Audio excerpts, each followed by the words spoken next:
morning aspirants. This is Shruti Agarwal, your faculty and mentor from Teachers Academy.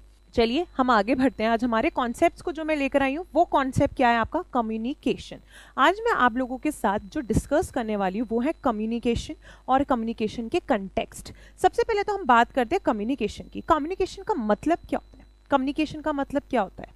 Communication का मतलब होता है एक ऐसा प्रोसेस, क्या एक ऐसा प्रोसेस जिससे आप अपने थॉट्स को, ठीक है, आप अपने आइडियाज़ को, आपको कोई आइडिया आया तो आप क्या सोचते हो कि किसी भी ऑर्गेनाइजेशन में आप वर्क कर रहे हो, ठीक है ना, उस जब ऑर्गेनाइजेशन में आप वर्क कर रहे हो ना, आपको कोई आइडिया आया कि हम ना ये वाली चीज़ हम लोग कर सकते हैं जिससे कि ना क्या होगा, हमारी ऑर्गेनाइजेशन और भी ज़्यादा ग्रो करेगी. तो आप लोग क्या करोगे, किससे कम्युनिकेट करना चाहोगे? आप अपने आइडियाज़ को अपने बॉस से या फिर कोई भी आपके ऊपर जो भी सुपरवाइजर है, आप उससे क्या करोगे, उस वाले आइडिया पे डिस्कस करना चाहोगे. तो आप एक कम्युनिकेशन ही तो क्रिएट कर रहे हो, एक कम्युनिकेशन ही तो कर रहे हो आप अपने सुपरवाइजर के साथ. तो उसको ही हम लोग क्या बोलते हैं, कम्युनिकेशन. कम्युनिकेशन किस तरीके से होता है? कम्युनिकेशन एक सेंडर है, ठीक है ना. सेंडर यानी कि मैं क्या हूँ, सेंडर है, मैं एक सेंडर हूँ और रिसीवर हो आप लोग. रिसीवर कौन है? मेरे स्टूडेंट्स हैं.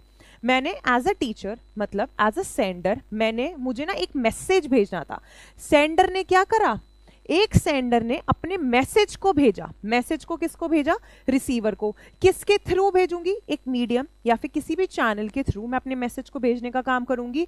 जब वो मैसेज मेरा जाएगा तो वो किसको जाएगा? रिसीवर को जाएगा. और रिसीवर उसके ऊपर क्या देगा? फीडबैक देगा. कैसे? एग्जाम्पल से समझते हैं. जैसे कि मैं हूं एज अ टीचर. एक टीचर क्या करेगी, मुझे ना एक मैसेज भेजना है कि कल आपकी यूजीसी नेट की जो क्लास है वो 9:30 बजे ना होकर 10 बजे होगी, सुबह के 10 बजे 10 AM को होगी, ठीक है. तो मैंने ये वाला मैसेज भेज दिया, ठीक है. मैंने ये वाला मैसेज भेजा, सेंडर यानी कि मैंने मैसेज भेज दिया. अब कोई मीडियम और चैनल मुझे यूज़ करना है, तो मैंने क्या मीडियम और चैनल यूज़ करा? व्हाट्सएप पे मैंने ग्रुप बना रखा है जिसमें मेरे सारे बच्चे ऐड हैं. उसके ऊपर मैंने क्या डाल दिया? मैसेज डाल दिया. उसके बाद जो रिसीवर है यानी कि स्टूडेंट्स हैं, उन तक मेरा क्या पहुंचा? मैसेज पहुंचा. उन्होंने क्या समझा, उस वाले मैसेज को पूरी तरीके से समझा कि मैम ये बोल रही है कल 9:30 बजे ना क्लास होके 10 बजे हमारी क्लास होगी. और रिसीवर ने उसके ऊपर फीडबैक दिया. क्या फीडबैक दिया? ओके मैम, हम लोग कल सब लोग 10 बजे आपकी क्लास में आ जाएंगे, ठीक है. तो क्या आपको कम्युनिकेशन का मतलब समझ में आया? एक बार हम रीड करते हैं. कम्युनिकेशन का मतलब क्या होता है? कम्युनिकेशन का मतलब होता है ये एक प्रोसेस है. क्या है? ये एक प्रोसेस है जिसमें आप अपने आइडियाज को, अपने थॉट्स को, जो मैंने अभी एग्जाम्पल दिया वो क्या थी, कोई इंफॉर्मेशन थी ना जो मुझे अपने बच्चों तक पहुंचानी थी. तो वो क्या, कम्युनिकेशन का मतलब है एक प्रोसेस है जिसमें हम अपने आइडियाज़ को, अपनी इंफॉर्मेशन को, अपने थॉट्स को, अपनी फीलिंग्स को दो या फिर दो से ज़्यादा पीपल्स तक पहुंचाने का काम करेंगे. और एक म्यूचुअल अंडरस्टैंडिंग का मतलब क्या होता है? मैंने जो बात कही वही वाली बात आपको अच्छे से समझ में आ जाए, उसको हम लोग क्या बोलेंगे? म्यूचुअल अंडरस्टैंडिंग होनी चाहिए. एक ही बात पे हम दोनों राजी हो, ठीक है ना. तो उसका मतलब क्या हो गया, हम क्या क्रिएट करेंगे? एक म्यूचुअल अंडरस्टैंडिंग क्रिएट करेंगे जिसमें कि क्या होगा, एक सेंडर होगा यानी कि मैं, जैसे मैंने आपको एग्जांपल दिया, एक सेंडर एक मैसेज को किसके थ्रू, मीडियम के थ्रू किसको भेजने का काम करेगा? रिसीवर को भेजने का काम करेगा. और रिसीवर क्या करेगा? उसके बदले आपको फीडबैक देने का काम करेगा. और ये इंश्योर करेगा कि जो मैसेज मैंने सामने वाले रिसीवर को भेजा है वो उसको समझ में आया हो, जैसा मैं चाहती थी. इंटेंडेड का मतलब मैं जैसा चाहती थी उसी तरीके से सामने वाले बच्चे को मेरा मैसेज समझ में आया हो. मैंने क्या बोला? 10 बजे क्लास होगी. सामने वाले बच्चे ने उस वाली बात को समझा कि हाँ मैम बोल रही हैं कि कल क्लास 9:30 बजे ना होकर 10 बजे होगी. तो वहां पे आपका कम्युनिकेशन क्या हो जाएगा? बिल्कुल कंप्लीट हो जाएगा. एंड वेरी इंपॉर्टेंट चीज मैं आपको बताती हूँ, कम्युनिकेशन तभी आपका क्या होता है, अंडरस्टूड होता है. तभी आपका कम्युनिकेशन वैलिड हो जाएगा जब उसके अंदर फीडबैक होगा. Okay, so this is what the communication is. अब हम बात किसकी करते हैं? कम्युनिकेशन के कंटेक्स्ट की. आखिर कम्युनिकेशन का कंटेक्स्ट क्या होता है? कम्युनिकेशन कंटेक्स्ट का मतलब होता है surroundings.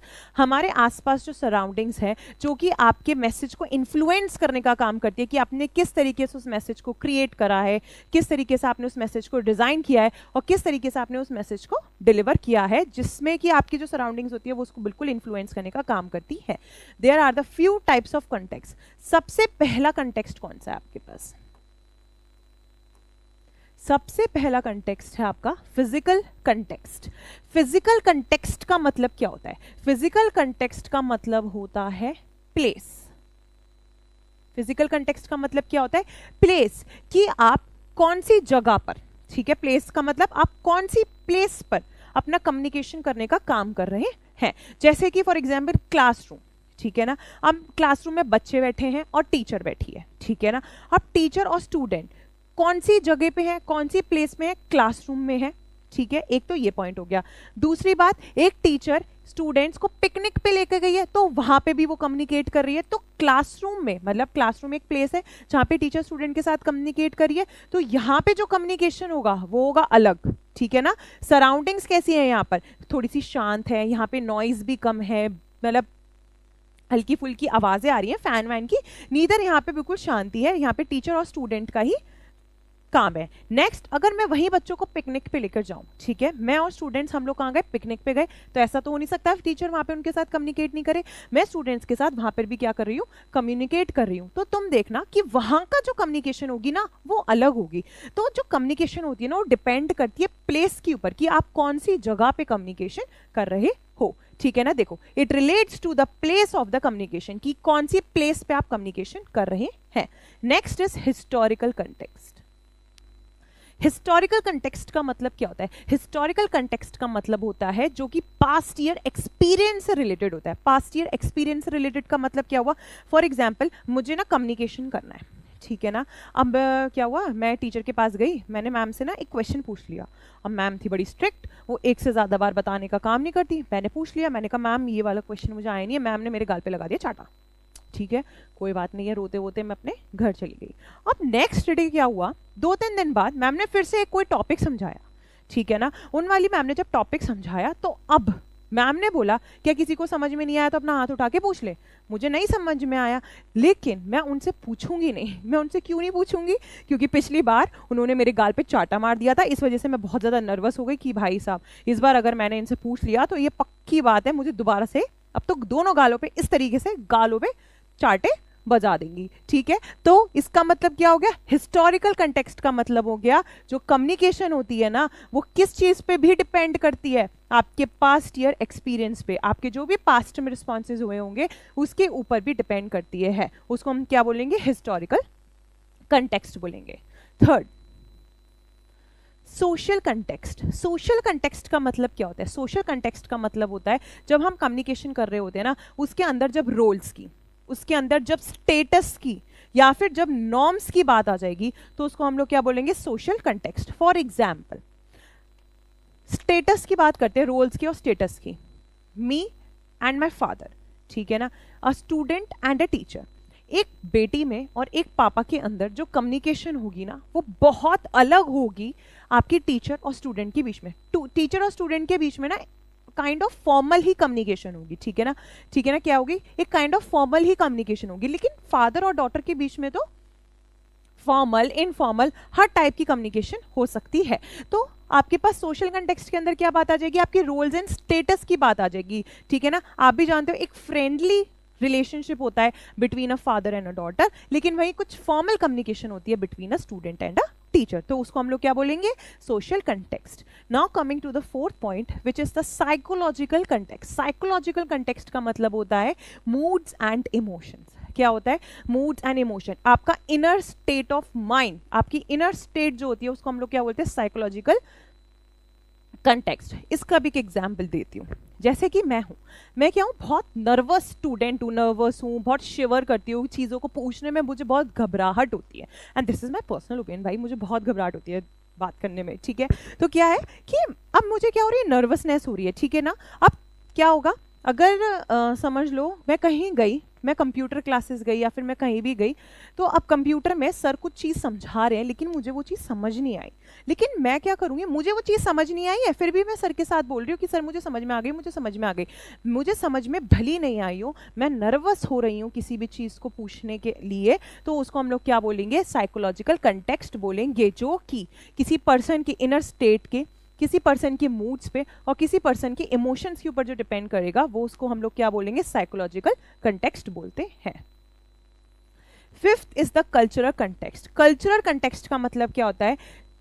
Context refers to belief, ठीक है, values, tradition and custom of a group, ठीक है ना। अब हम बात करते हैं, सबसे पहले तो हम किसकी बात करेंगे, बिलीफ की। बिलीफ का मतलब क्या होता है, जब आप किसी चीज़ में विश्वास रखते हैं या फिर किसी भी चीज़ में आप विश्वास रखते हैं, उसको हम लोग क्या बोलेंगे, बिलीफ बोलेंगे।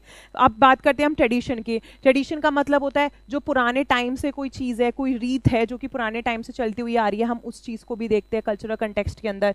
नेक्स्ट हम बात करते हैं कस्टम की। कस्टम का मतलब क्या होता है, ठीक है ना। अब हम बात करते हैं कस्टम की, तो कस्टम का मतलब होता है जैसे कि मतलब जो बड़े लोग होते हैं उनका पैर वैर छूना, ठीक है ना। ये भी हमारे क्या है, जो सोशल ग्रुप का एक पार्ट है जो कि रोजाना हम लोग करते हैं, उसको हम लोग क्या बोलते हैं, ये हमारे कस्टम के अंदर ही तो है कि जो बड़े लोग आ रहे हैं उनके पैर छूना, उनको नमस्ते करना, हाय करना, ये सारी चीज़ें किस में, हमारे कस्टम के अंदर ही तो है। एक चीज़ रह गई आपकी वैल्यूज़। वैल्यूज़ का मतलब क्या होता है, ऑनेस्टी, ठीक है ना, रिस्पेक्ट, थॉट्स। तो ये सारी चीज़ें आपके किसके अंदर आती हैं, वैल्यूज के अंदर आती हैं। तो कल्चरल कंटेक्स्ट जो होता है ना, वो किस चीज के ऊपर इफेक्ट करता है, किस चीज के बारे में बताता है, बिलीफ के ऊपर, वैल्यूज के ऊपर, ट्रेडिशन के ऊपर। इसका भी एक एग्जांपल समझते हैं। एक एग्जांपल ये है कि बहुत सारी, समझ लीजिए बहुत सारी ऐसी कंट्रीज हैं जहाँ पे आई कॉन्टैक्ट को रिस्पेक्टफुल मांगते हैं। क्या, जब मैं आप लोगों के साथ आई कॉन्टैक्ट कर रही हूँ तो कहीं ना कहीं कुछ लोग समझते हैं कि मैम आई कांटेक्ट करके पढ़ा रही है, बहुत अच्छी चीज़ है कि वो घबरा नहीं रही है, ठीक है ना, एक तरीके से। तो कहीं ना कहीं ये कहीं कहीं जगहों पे क्या होता है कि जो आई कांटेक्ट होता है उसको रिस्पेक्टफुल मानते हैं कि हाँ वो हमारी रिस्पेक्ट कर रहे हैं, लेकिन कहीं ना कहीं उस चीज़ को क्या मानते हैं कि गलत है, भाई आई कांटेक्ट कैसे कर रही है हमारे साथ, ये कैसे कर रही है, इसको आंखें झुका के रखनी चाहिए। मतलब सबका अपना अपना सिस्टम होता है, ठीक है ना। तो उसको हम लोग क्या बोलेंगे, कल्चरल कंटेक्स्ट बोलते हैं। नाउ कमिंग टू द, अब 6 पॉइंट क्या है हमारा, 6 पॉइंट है हमारा टेम्पोरल। टेम्पोरल कंटेक्स्ट क्या कहता है, टेम्पोरल कंटेक्स्ट हमारी बात करता है किस चीज़ की, टाइम की बात करता है। किस चीज़ की बात करता है, टाइम की बात करता है कि क्या आप किस टाइम पे कम्युनिकेशन करने का काम कर रहे हो, ठीक है ना। और कैसे कैसे हम टाइम पे कम्युनिकेशन करते हैं, जैसे कि मैं बताती हूँ, टाइम के अकॉर्डिंग बताती हूँ। स्टूडेंट्स की बात करते हैं, भाई सब जगह मैं तुम्हें ही पकड़ूंगी, ठीक है। स्टूडेंट्स की बात करते हैं। मैंने क्या करा, मैं लेकर आई कम्युनिकेशन, आओ भाई साथ में कम्युनिकेशन पढ़ेंगे, हल्ला बोल करेंगे, ठीक है। अब उस कम्युनिकेशन के अंदर क्या हो रहा है, उस कम्युनिकेशन के अंदर क्या हुआ कि मैंने ना पहले तो कुछ बेसिक इजी कॉन्सेप्ट पढ़ाने चालू करे, कुछ दिन बच्चों को लग रही थी क्लास मजेदार एकदम, क्योंकि वो इजी कॉन्सेप्ट है, जल्दी जल्दी समझ में आ रहे हैं। जैसे ही मैं इजी कॉन्सेप्ट के साथ साथ जैसे ही मैं टफ कॉन्सेप्ट के ऊपर पहुंची, बच्चों की हवा क्या हो गई, टाइट हो गई है एकदम। बच्चे कह रहे भाई साहब अब आ गए टफ कॉन्सेप्ट, तो बच्चे क्या हो जाएंगे वहां पे ना, उस टाइम पे इजी से लेके जब हम लोग टफ के ऊपर जाएंगे तो बच्चों की जो नर्वसनेस होगी ना वो बढ़ जाएगी, ठीक है ना। उनका जो अटेंशन होगा क्लास के अंदर वो धीरे धीरे कम होने भी लग जाता है कि अरे यार क्या बोरिंग आ गया, इतना मस्त मस्त टॉपिक चल रहे थे, एकदम से मैम टफ टॉपिक्स लेकर आ गई। तो this is also known as the temporal context, ठीक है ना। टाइम की टाइम के हिसाब से भी कम्युनिकेशन होता है, ओके। सो आई होप आप लोगों को ये हमारा एक शॉर्ट क्विक टॉपिक समझ में आया हो। अगर आपको टॉपिक समझ में आया हो तो प्लीज़ प्लीज़ वीडियो को लाइक करिएगा, सब्सक्राइब करिएगा and share it to your friends and revise it all the very very very best for